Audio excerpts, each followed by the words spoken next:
Hi, this is Tom Johnson again with your study on the Synoptic Gospels and the life of Christ. This is our second week in the study, and this week we're going to be looking at chapters 4, 5, and 6 from your textbook, 4 Portraits, 1 Jesus by Dr. Strauss. And I want to talk with you a little bit about those chapters as well as look at the exercises that you're going to be engaged in this week. I really want to commend you on making every effort to get into the class and engage with each other regarding discussion boards. I'm very pleased with what I see so far.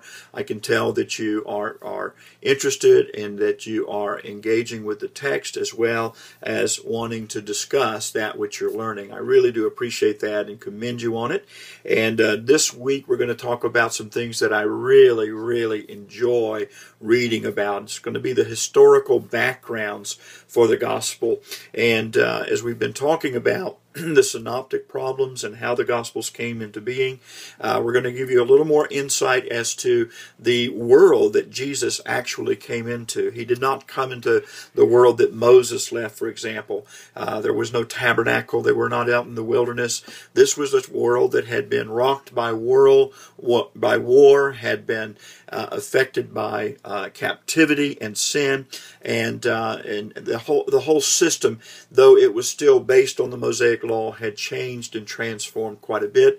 No longer were the Jews in charge of the kingdom themselves, but now they were under lords to the Roman Empire. And so it's very interesting how that came about. And so let's look at the chapters real quickly and get an understanding of what you're going to be engaging with. First of all, in chapter 4, we're going to talk about the historical settings of the gospel. We'll talk about the Persian period, the Greek period, the Maccabean and Jewish independence, and then the Roman period. This is what's known as the intertestamental period, the time of about 400 years before Christ. There were no major prophetic words. No prophets were working in that time, not prophets such as Isaiah or Daniel. However, we do find that during this time there was, we do find the books of Nehemiah and Ezra being written, and so God was at work. He was speaking to His people.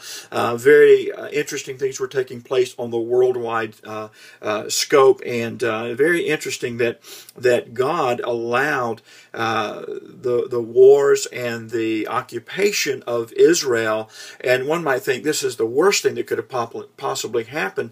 But in historical perspective, we see that it actually was the process God used to take the gospel to the nations of the world. And so you're going to study this week about the Roman period. You'll learn about the Pax Romana, the Roman road system, and the very interesting things that took place, the developments that took place that enabled the gospel to go very easily to all the civilized world at that time. When Jesus said, "Go into all the world," He knew it was not impossible because there were roads leading out of Jerusalem going to all the different regions. And so it's really a tremendous time in world history, and you can see the sovereignty of God at work there. And so I know that you're going to enjoy that. In chapter 5, we're going to talk about the religious setting of the first century Jerusalem. This is also a very interesting time because, as I said earlier, we're not coming into the Judaism of Moses. In fact, it is strongly believed that the Judaism that Jesus encountered and that we have even today, the synagogue system, etc., was primarily set up during this first, just prior to Christ's coming. We find the Pharisees, the Sadducees, we find the scribes, the Essenes, all these different interplays that you don't find them in the Old Testament, but here they are. Whatever happened to the Levites, the high priest, and those guys that we talked about in the Old Testament? Well, you're going to find that out. It's very interesting to see how their positions morph into more of a political system for one, more of a strict religious system for another, and how when they encountered Christ, that absolutely was like water and oil. They just crashed into one another because Christ brought mercy and hope, where the Pharisees and the Sadducees were holding people under the captivity, under legalism. Jesus said that they would go all over the world to make one convert and then make him twice the child of hell that they were, because they would load him down, load that convert down with more and more rules and rules and rules. Do nothing. He said, you do nothing to help them experience and encounter God, but rather you make it harder and harder and harder for them to know God, to encounter Him. And so Jesus was absolutely unhappy with that whole process, and was bringing to light their hypocrisy and the detriment of legalism. So you're going to enjoy that time. It's going to shed a lot of light on the encounters that Jesus had, and many of the conflicts that you see him having, and why he spoke the way he did concerning the Pharisees, and concerning the scribes, concerning the Sadducees. Also, we're going to look in chapter 6 at the social and cultural settings of the gospel.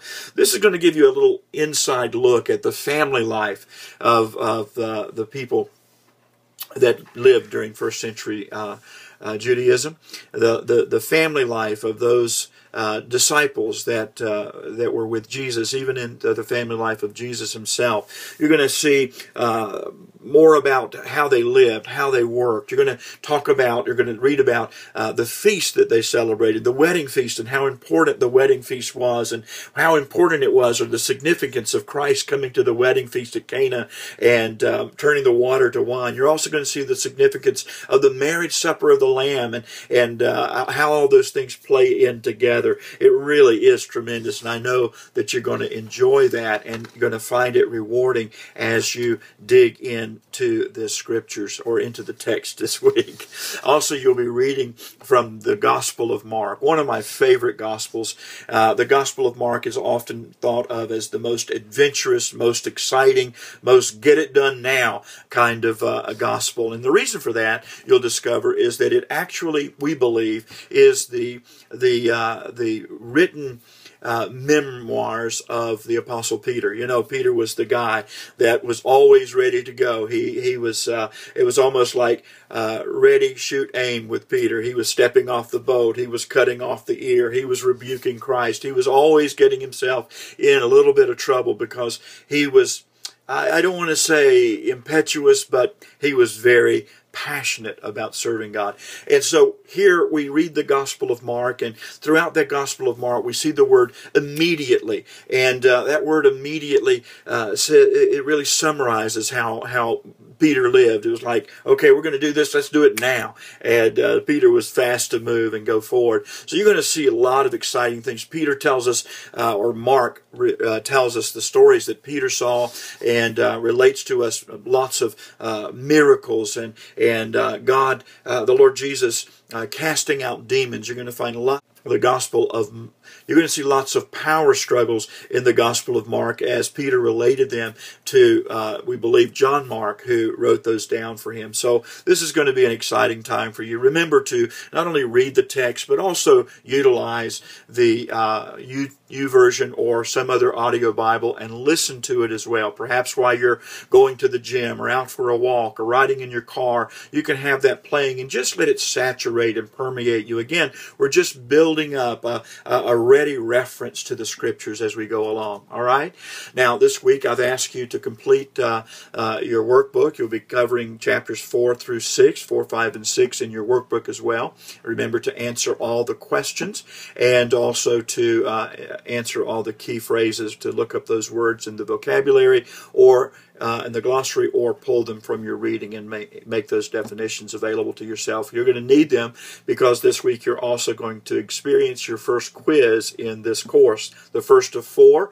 And I want you to remember that the quizzes do count for 25% of your grade. So I know you're going to do well. It's 30 questions. You're going to find multiple choice, true, false, and short answer. And so it's not going to be rigorous, but it will be challenging.